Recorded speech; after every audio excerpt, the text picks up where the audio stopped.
سورہ انفال کی آیت نمبر 2 مومن کون ہوتا ہے، کیسا ہوتا ہے، اس کی 3 نشانیاں اس آیت کے اندر ذکر کی گئی۔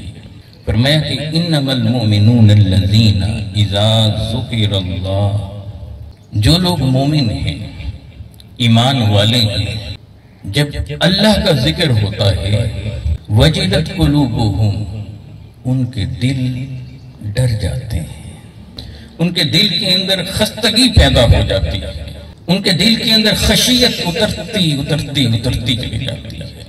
وَإِذَا تُلِيَتْ عَلَيْهِمْ آيَاتُهُ زَادَتْهُمْ ایمانا، اور جب ان پر آیتوں کی تلاوت ہوتی ہے تو ان کا ایمان بڑھتا چلا جاتا ہے۔ وَعَلَىٰ رَبِّهِمْ يَتَوَكَّلُونَ، اور وہ اپنے رب پر ہی توکل کرتے ہیں، وہ اپنے رب پر ہی بھروسہ رکھتے ہیں، ان کا سارے کا سارا ڈیپینڈ اپنے رب پر ہوتا ہے، رب سے ہٹ کر کسی اور پر نہیں ہوتا۔ پھر رب انہیں جہاں جہاں بھیجتا ہے وہاں وہ جاتے ہیں، جہاں جہاں سے روکتا ہے وہاں سے رکتے ہیں، اور بھروسہ اور توکل سارا کا سارا وہ اللہ رب العزت کی ذات پر رکھتے ہیں۔ وہ بندہ مومن اور وہ اللہ کو چھوڑ کر دنیا کی طرف جائے یہ ہو نہیں سکتا، گویا پھر اس کے ایمان کے اندر ابھی کمزوری ہے۔ انما المؤمنون الذین اذا ذکر اللہ، جو لوگ ایمان والے ہیں، مومن ہیں، جب اللہ کا ذکر ہوتا ہے، ابھی نشانی کن کی بیان ہو رہی ہے؟ ایمان والوں، مومن۔ اور مومن ہوتا کون ہے؟ مومن وہ ہوتا ہے جو اللہ سے بھی ٹوٹ کر محبت کرتا ہے، اللہ کے محبوب سے بھی ٹوٹ کر محبت کرتا ہے، خالی محبت نہیں کرتا۔ مومن کا معاملہ یہ ہوتا ہے کہ وہ اپنے رب سے ٹوٹ کر محبت کرتا ہے۔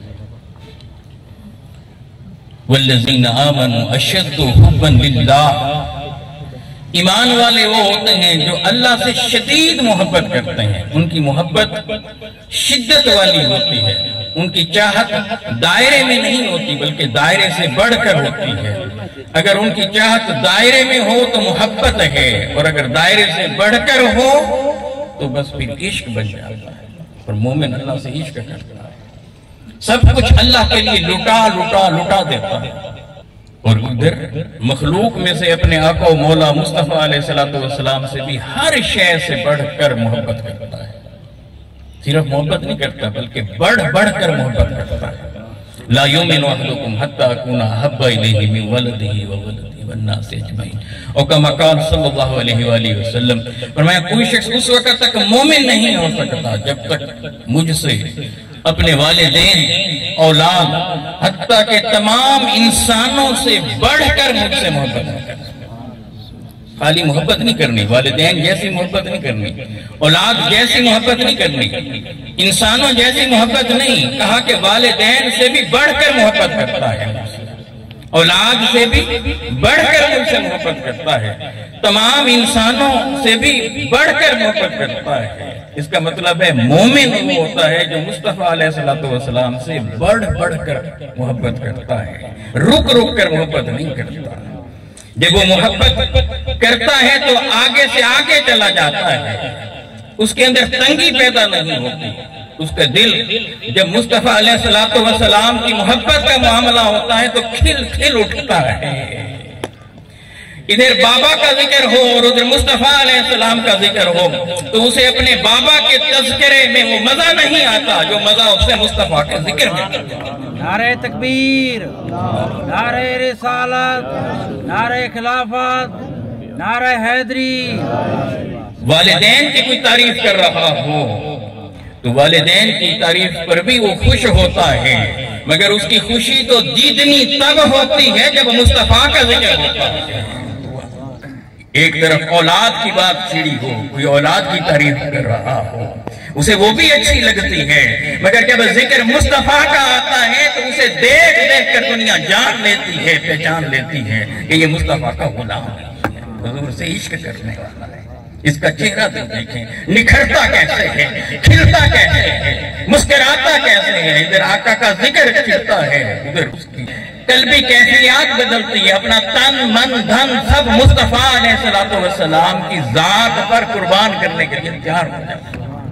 جنہیں اللہ اور اللہ کے محبوب سے عشق ہو جاتا ہے ان کی کیفیت کیا ہوتی ہے؟ وجلت قلوبہم، ان کے دل ڈر جاتے ہیں۔ ذکر مولا کا چھڑے دل کے اندر ڈر تو آتا ہے، خوف تو پیدا ہوتا ہے نا کہ ہائے یہ میرا اللہ ہے، کل کو میں نے اپنے اللہ کے سامنے جانا ہے، میں کیا کر رہا ہوں؟ دل تو ڈرتا ہے نا۔ جب ادھر اللہ یاد آتا ہے اور ادھر بندے کو اپنے اعمال یاد آتے ہیں، میں نے اللہ کو فیس کرنا ہے، اور ادھر میں جھوٹ بولتا ہوں۔ اللہ جب یاد آتا ہے تو پھر بندے کے دل کے اندر اس کا خوف تو اترے گا نا کہ جس اللہ کے سامنے میری پیشی لگنی ہے، اس کے سامنے میں نے جانا ہے، پھر میں جھوٹ بول رہا ہوں، غیبت کر رہا ہوں، لیگ پولنگ کر رہا ہوں، میں نفاق کا شکار ہوتا جا رہا ہوں، حرام کھا رہا ہوں، میں سود کھا رہا ہوں۔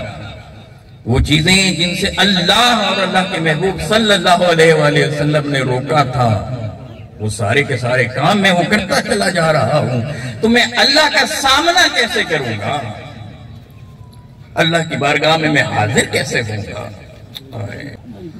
کیا کمال ہوتا ہے۔ ادھر اللہ کا ذکر چھڑا، اللہ کی یاد آئی تو اس کو اپنی ساری زندگی اس کے سامنے آ گئی، ایسے سامنے آ گئی پلٹ کر کے اس زندگی کے ساتھ، ان اعمال کے ساتھ، ان سیئات کے ساتھ، ان گناہوں کے ساتھ، جھوٹ کے ساتھ، غیبت کے ساتھ، چغلی کے ساتھ، سود کھانے کے ساتھ، شراب پینے کے ساتھ، کیا اس طرح سے میں اپنے رب کی بارگاہ میں حاضر ہوں گا، اللہ کو سامنا کروں گا؟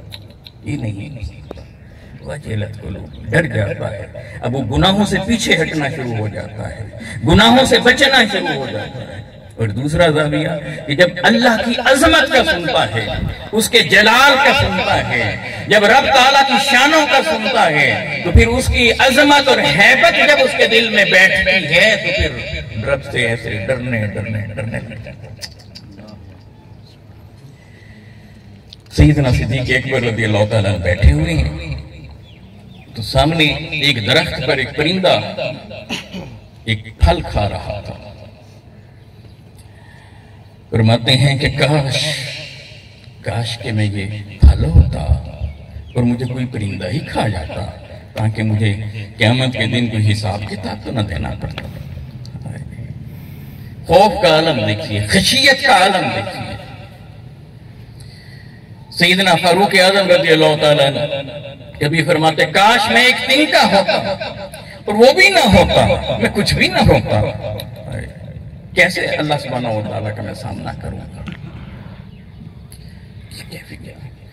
حضور ختم مرتبہ صلی اللہ علیہ وآلہ وسلم نے فرمایا، اہل ایمان کو خوشخبری دی۔ میرے آقا علیہ السلام فرماتے ہیں، ابن ماجہ کی حدیث، فرمایا کہ جب کوئی بندہ مومن اللہ کے خوف سے، اللہ کے ڈر سے ایسے رو پڑتا ہے، اس پر رقت طاری ہوتی ہے اور ایسے ایک آنسو نکلتا ہے اور اتنا سا جتنا مچھر کا سر، اتنا سا ایک قطرہ اس سے بھی کم، اور نکل کر ایسے اس کی رخسار پر ایسے بہنے لگتا ہے، تو اللہ سبحانہ وتعالی اتنا کریم ہے، اتنا کریم ہے، اتنا کریم ہے کہ وہ اس کی خشیت میں صرف ابھی اتنا ڈرا تھا، اتنا سا رویا کہ آنسو، صرف ایک آنسو اس کے رخسار پر بہنے لگا، تو رب تعالیٰ نے فرمایا کہ میں نے اس بندہ مومن پر دوزخ کی آگ کو حرام کر دیا۔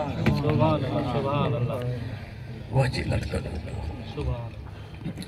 اور پھر فرمایا وَإِذَا تُلِيَتْ عَلَيْهِمْ آيَاتُهُ زَادَتْهُمْ ایمانا، اور جب اس کی آیتوں کی تلاوت کی جاتی ہے تو بندہ مومن کی شان یہ ہے کہ اس کا ایمان بڑھنے لگ جاتا ہے، اس کے ایمان میں اضافہ ہوتا ہے، ایمان کی کیفیات مزید نکھرتی چلی جاتی ہے، بڑھتی چلی جاتی ہے، اور اندر اس کے من کے اندر ایسا کیف پیدا ہوتا ہے کہ وہ رب کی طرف کھچا چلا جاتا ہے۔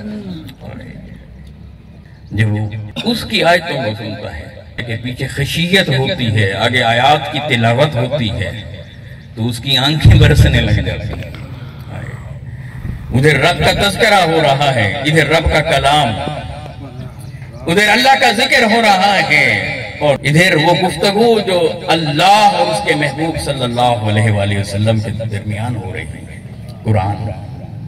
اور دوسرا اس کا زاویہ یہ ہے، جب وہ قرآن کھولتا ہے، اسے پڑھتا ہے، اسے سمجھتا ہے، تو جب قرآن کو سمجھنا شروع کرتا ہے اور اس کے اندر جب دیکھتا ہے قرآن مجید کی آیات کے اندر کیا کیا مضامین ہیں، کیا کیا واقعات رب تعالیٰ نے ذکر کیے ہیں، پچھلے امتوں کے احوال کو کیسے بیان کیا ہے، اور اہل ایمان کے لیے شیڈول کیا دیا ہے، اہل ایمان کے لیے نظام کیا دیا ہے، اور حیات کو گزارنے کا طریقہ رب نے کیا بتایا ہے، جب وہ ان ساری چیزوں پر سے گزرتا ہے تو اس کے ایمان کے اندر اضافہ ہوتا ہوتا ہوتا چلا ہے۔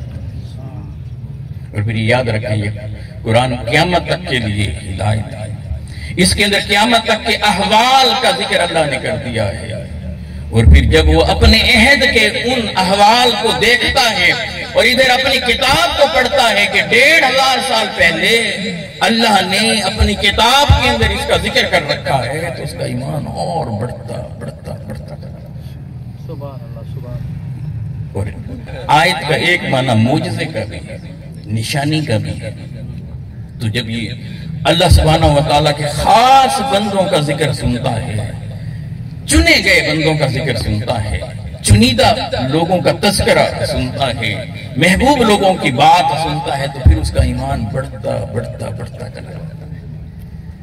جب انبیاء کرام کے معجزات کا تذکرہ سنتا ہے تو اس کے دل کی کیفیت بدلنے لگتی ہے، اور جب صالحین کا ذکر سنتا ہے اور ان کی کرامات کا تذکرہ سنتا ہے تو اس کے دل کی کیفیت بدلتی بدلتی بدلتی چلی جاتی ہے۔